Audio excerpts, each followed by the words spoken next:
Ladies and gentlemen, let's Game Tech.com video. We have a slew of updates concerning the PlayStation 4's memory situation. So to quickly summarize what I said yesterday, from the rumors that were available, it pointed out that there was 4.5 gigabytes of GDDR5 memory that was available for games, 3.5 gigabytes of the total of 8 of the GDDR5 memory was therefore reserved for the operating system.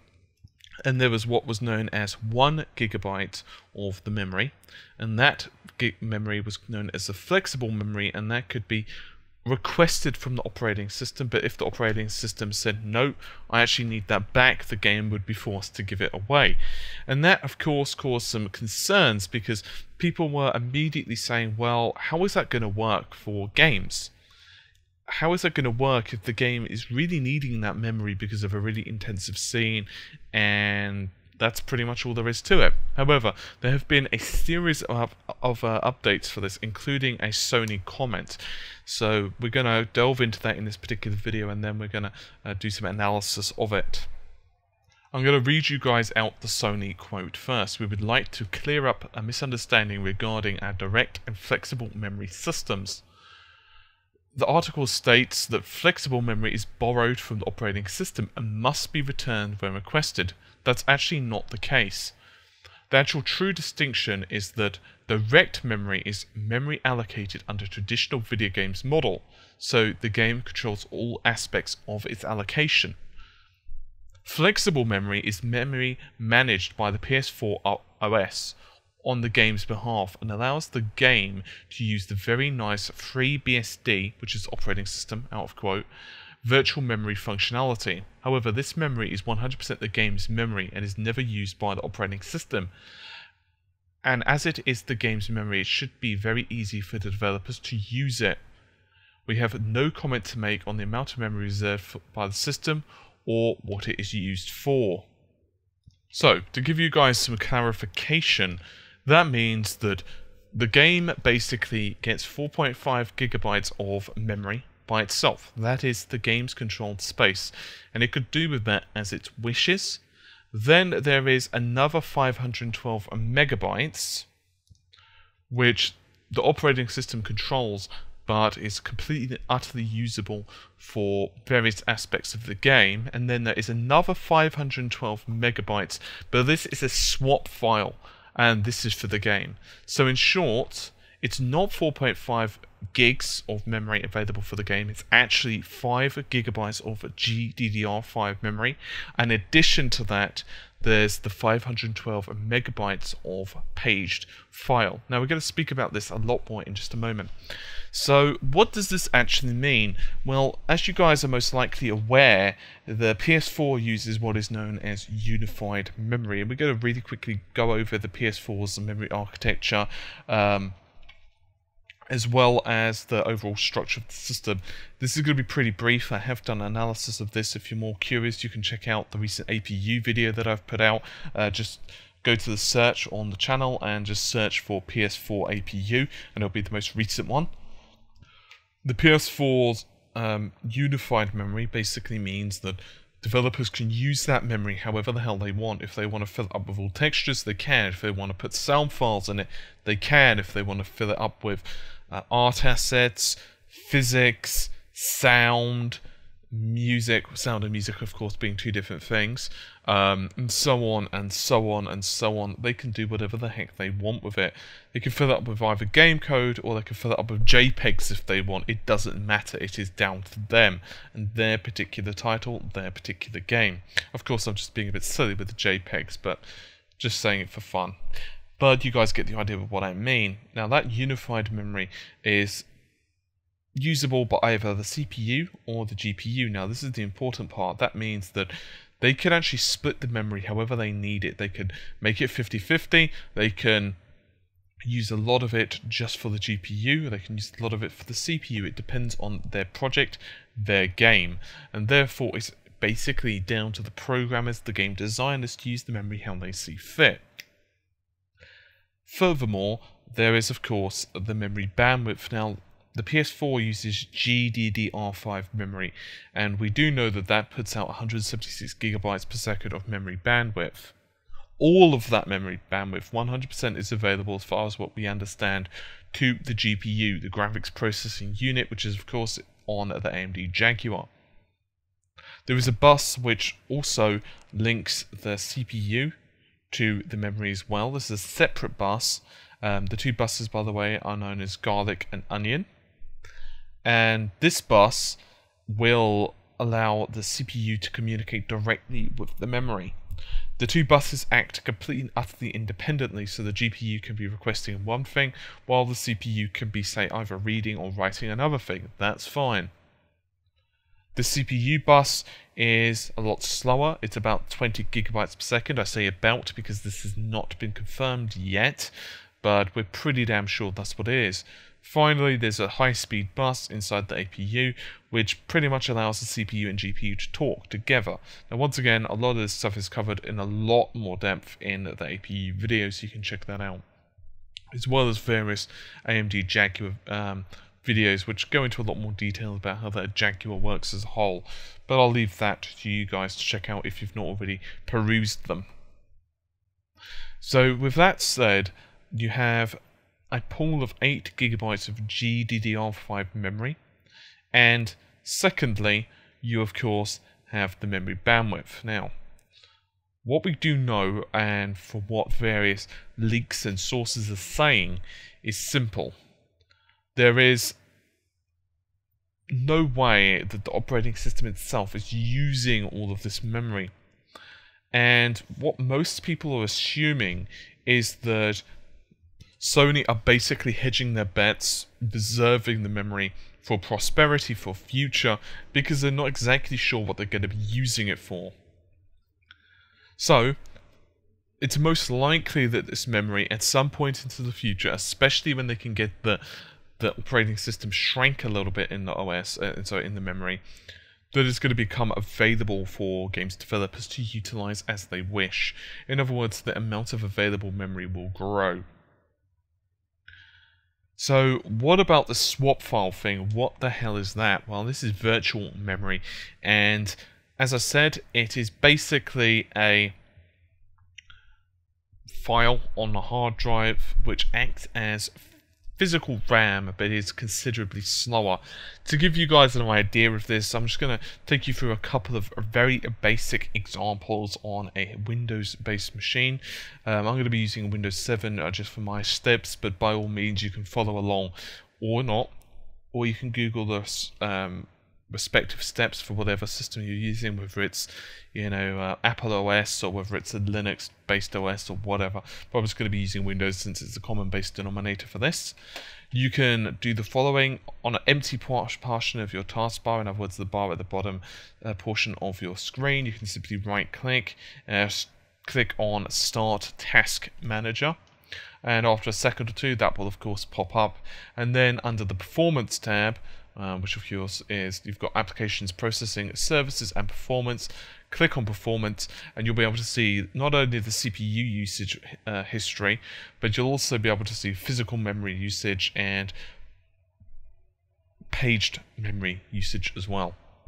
You can also find out more information on this, by the way, by clicking on Resource Monitor, and that will of course open up a lot more details, but for now I'll just show you guys that. And I'm also going to quickly show you guys how you can actually see more about how this is actually set. This is a very brief one, but if you left click on Start, right click on Computer, it would be My Computer on other versions of Windows, but for Windows 7 it is Computer. Choose Properties from the menu that pops up. Under the new box, you will see a variety of different settings. On the left-hand side, you'll see Control Panel Home, Device Manager, Remote Settings, System Protection. Left-click, however, on Advanced System Settings, and will pop up. And then under Advanced, the Advanced tab, under the Advanced System Settings, you'll see a virtual memory. If you click on Change, don't worry, nothing bad will happen. It will actually want you to put in details, and then you can actually set specific size, but you'll notice that automatically manage paging files for all drives will be enabled. But if you choose not to do that, If you choose to do that yourself, you can set your own numbers, which is basically what Sony have done. They've basically set their own page file, in this case of 512 megabytes. So what the hell is this? All the page file is basically a place to store data. It acts like proper physical memory, but it's a heck of a lot slower because it's actually using your hard drive. All it basically is the hard drive is being used to store the data. It's typically data that's not really requested that often, or old data. For example, let's say you've got, I don't know, a dozen programs loaded up, including, say, a game which takes tons of memory. In this case, let's assume it's Skyrim with loads of mods, because, well, you guys know how much that takes up. And let's assume that you've got, I don't know, Outlook as well, and several web browsers and whatever else that you guys use. And let's assume that for a long ass time you don't use the email client. In this case, let's just assume Microsoft Outlook. You'll notice that if you eventually go back to Outlook, especially if you've been doing a lot of stuff that's memory intensive on your system, such as playing games and maybe doing a little bit of watching movies and whatever else, you'll notice that it may take a moment or two to load back up. It's not snappy. It's not like, say, you minimize a window and then open it immediately back up. It'll take a moment. If not in this specific case, then you'll probably be familiar with it, where it just takes a moment to do something.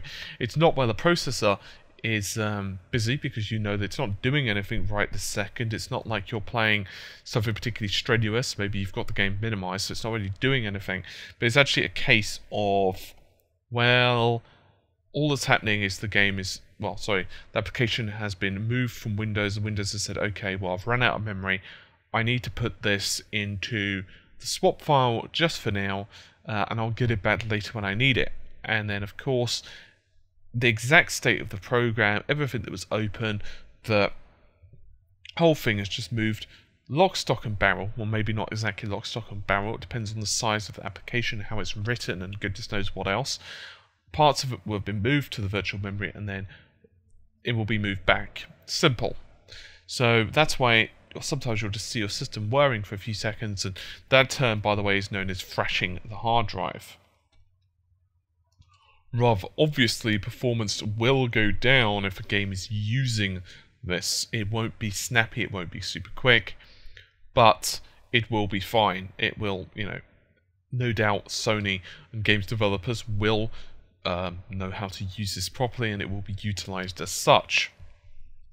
So 5 GB is available total for games, 5.5 if you include the swap file. In the future, however, this is likely to change.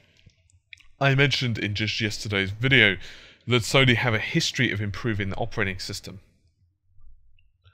Back in 2010, as I mentioned yesterday, Sony managed to free up a rather whopping 70 megabytes of the PS3's 512. That's pretty substantial when you think about it. That's a pretty substantial piece of the pie. Furthermore, if you extrapolate that, it's possible that if they manage to free up, say, another 512 megabytes or 1 gig, several months down the line, developers are going to be pretty happy. Now, there's a couple of points I want to make. First of all, developers are not complaining about this. I've actually seen some people already posting on forums and whatever else that, well, I'm going to cancel my pre-order of the PS4. This sucks. I expected 7 gigs of memory available, and X, Y, and Z, and I'm really disappointed in Sony, and this is a major problem, and this is what I'm saying. People want to buy the most powerful system, and everyone loved the PS4 because it's like, they saw it as a super system. And this is what I've been saying for a long time. If you want the most powerful gaming system out there, just go for a PC. And that's not trying to spark fanboy comments or anything such nonsense. I'm just simply saying that it is a console. There are going to be limitations. Just accept that. You also accept that Sony have a vision in mind that you are not aware of. You don't have to be particularly happy about some of the stuff. You may have wanted, say, 16 gigabytes of memory on the system, in which case buy a PC. Right now, the game's developers are saying there's absolutely no problem. They're able to do really awesome visuals. They will be able to use the compute functions, everything else with the memory available. It is more than sufficient. Sony, however, will... I've little doubt, I'm not saying 100% because nothing is 100% in this, that they will free up the extra memory in X, whatever X is, 1, 2, 3 years, because let's be honest, the PS4 is going to be around for a while. It is not going to be going anywhere in 6 months' time. It's not going to be going anywhere in 2 years' time. The average length of a console is at least 4 years. Unless the console fails dismally. Typically it's about 5 to even 7 or 8 in some cases. The Xbox 360, for example, has been around for a long-ass time. Ubisoft, Electronic Arts have said categorically, I'm pretty sure EA anyway, but I know 100% Ubisoft, have said, please do not give us another 7 or 8 year console cycle. For the love of all that is holy, just don't do it to us. Okay, maybe I'm paraphrasing somewhat, but you get the idea. They don't want it because they know that it starts to bring in massive limitations. The Last of Us, for example, which is programmed, of course, by Naughty Dog, is a PS3 exclusive, and they have extensive, to say extensive is an understatement, they probably know it really well by now, is to say that, you know, you probably know your girlfriend pretty well by now. They know the PS3 hardware back to front, and they managed to get The Last of Us running is, well, impressive. It still has issues. It has dropped frame rates occasionally, particularly when things get either busy, especially in water-intensive areas which have a lot of fluid and just basic dynamics going on, especially around spore areas. If you guys are familiar with that, if you played the game, you know what I mean. Basement areas, the spore basement area in particular was a pain in the ass. Our occasional collision detection issues and texture pop-ups. That's not besmirching the game, that's just a simple fact. That's like saying I need water to live.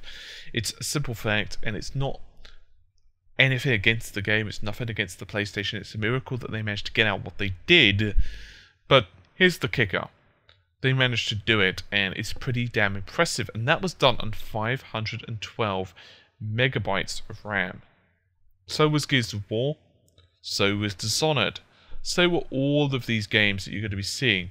And, you know, we're going to be seeing Call of Duty and whatever else, of course, on the same console. Now, of course, that's not to say that there wasn't some sacrifices made.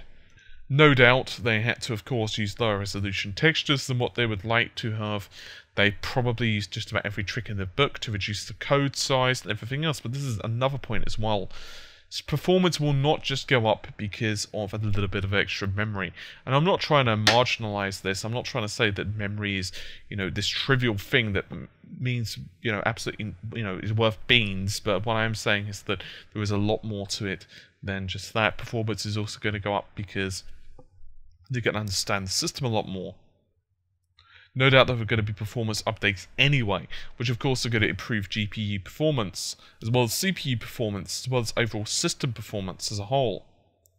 Games developers are going to better understand how to code the game and are going to be able to reduce the code, shrink down the code, because especially as, well, legacy code is no longer needed for cross-platform compatibility. I'm talking about the older generation here. Furthermore, as they become used to the system, they're going to be able to figure out ways to do things smarter and quicker. All of this is going to A, reduce CPU overhead, and B, reduce GPU overhead, and C, I think we're up to C, reduce the memory footprint. It's most likely 1.5 gigabytes, and once again, this is not to be confirmed, is going to be reserved for operating system use forever, or at least for a good period of time, because of the multitasking, well, stuff that's going on in the background, such as recording footage and so on. We are never, ever, ever, ever going to get to the point where an operating system or, you know, footage or whatever can be placed into memory at no cost. It's you know, it's never going to happen. It's not a realistic, feasible goal. But what is a feasible goal is that they will reduce the memory footprint in time. This is another point as well on the CPU. Apparently, 2 CPUs right now, which of course, it's 8 cores total, so 2 of the 8, so that leaves 6 for games. And supposedly 2 of the CPUs are going to be reserved for operating system functionality. Now, we're not exactly sure how this works yet. It could mean that they are simply reserving it because, once again, just like the RAM, they're not exactly sure how they want to proceed going forward.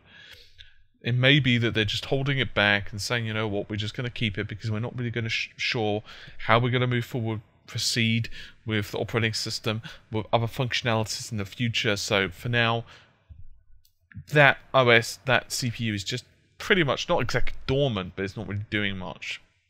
On the other hand, it's possible that most of the CPU, that CPU is only really being used for, say, game code, for operating system code, because they've not managed to perfect it yet. It's possible in the future that one CPU will be used for operating system. Once again, this is some supposition on my part. I'm just assuming some of this from leaks and rumors and comments and whatever else.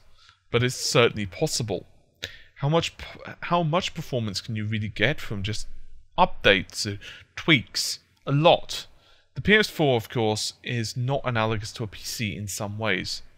However, a PC can get a huge performance increase from driver updates. A driver update on a PC can be sometimes 40%, 50% extra performance on a specific title, simply because the graphics card manufacturer, typically either AMD or Nvidia, have a lot better understanding of how that title works, why it was slowing down on their card, and therefore they can write specific instructions for that card, or should I say, for their driver to better understand and handle that game. This is why sometimes some games, if you have a game that uses, say, the Unreal Engine, if you rename it Unreal.exe or whatever, it will actually run a little bit smoother, and simply because, of course, the driver better understands, okay, this is an Unreal Engine game, I know how to use this, blah. It doesn't always work, but there you have it. The point being that there will be, however, increases. I'm not saying it'll be 40% blanket increase in the future, because obviously it is a closed platform.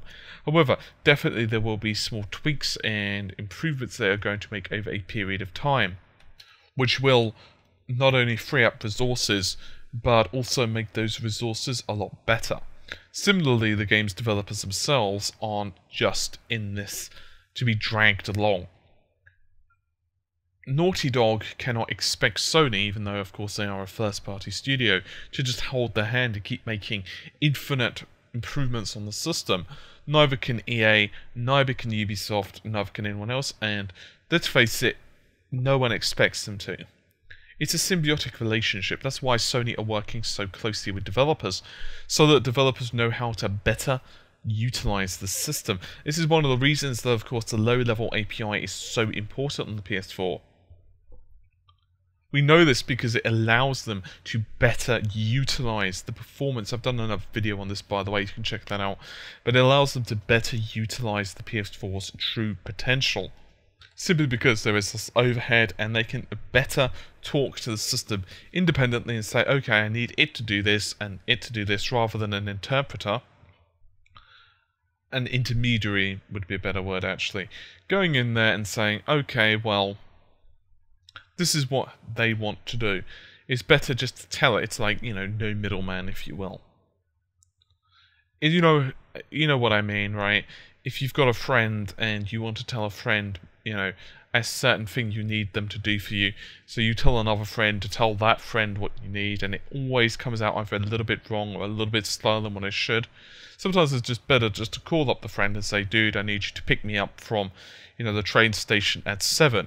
Because if you tell the other friend to do it, it's not like it won't get through, but, you know, it'll be after a couple of minutes and therefore they may be late or whatever. Of course, I'm just using a crappy example, but you guys get the idea. The point being is that there are going to be a lot of improvements over this generation, the PS4, the Xbox One, over a series of time. And this, of course, goes for the Xbox as well.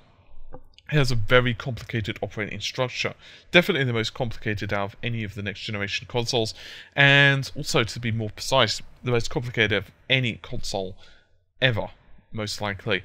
it has a really complicated structure, and therefore it lends itself well to improvements, but then it has a lower base to begin with. No doubt developers are also going to struggle with that to start implementing the cloud-based functionalities. However, I have mentioned the problems of the cloud, specifically latency.